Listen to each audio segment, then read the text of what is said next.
ක්‍රිස්තුස් යේසුස් වහන්සේ තුල ප්‍රේමණීය සහෝදර සහෝදරියනි ඔබ සැමට ආශිර්වාදමත් දවසක්. 1 යොහන් 2 15 සිට 14 පවසනවා යමෙක් ලෝකයේ තුල තිබෙන දේවල් වලටත් ප්‍රේම කරනවා නම් ඔහු තුල පියාණන් වහන්සේගේ ප්‍රේමය නොමැති බව දේව වචනය ප්‍රකාශ කරනවා. ඉතින් ලෝකයේ තිබෙන කරුණු තමයි ඇස්වල ආශාවන්, මාංශයේ ආශාවන්, ජීවිතයේ ආම්කාරකම මේ සියල්ල ලෝකයේ තුල අටගත්තා වූ කාරණාවන් මෙය පියාණන් වහන්සේගෙන් පැමිණිය දේවල් නොවන බව දේව වචනේ ප්‍රකාශ කරනවා.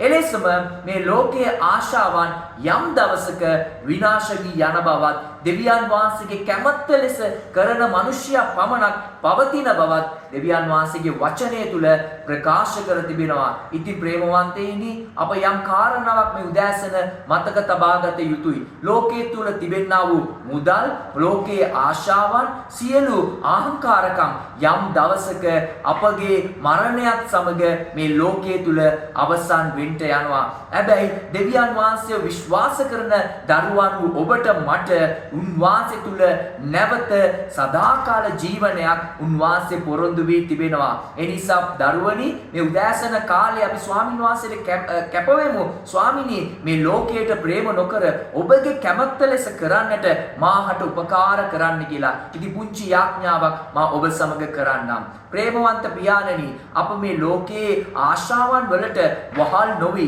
ඔබ වහන්සේ අපට ලබා දුන්නා වූ ඒ ගැලවීමේ ප්‍රීතියට ඔබින ලෙස ජීවත් වීමට ඔබ වහන්සේ අපට උපකාර කරනු මැන. ඒට විරුද්ධව අපට විරුද්ධව සටන් කරන සෑම මානසික ආශාවන් යක්ෂයාගේ කුමන්ත්‍රණ වලින් ඉවත්ව ජීවත් වීමට අවශ්‍ය සුද්ධාත්ම බලය අප සියලු දෙනාට ඔබ වහන්සේ ලබා දෙන්න. සියලු ගෞරවය මහිමය ඔබ වහන්සේට පමණක් පුද කරමින් යේසුස් වහන්සේගේ නාමයෙන් යාඥා අයදිනවා ජීවමාන දෙව් පියාණනි. ආමේන්.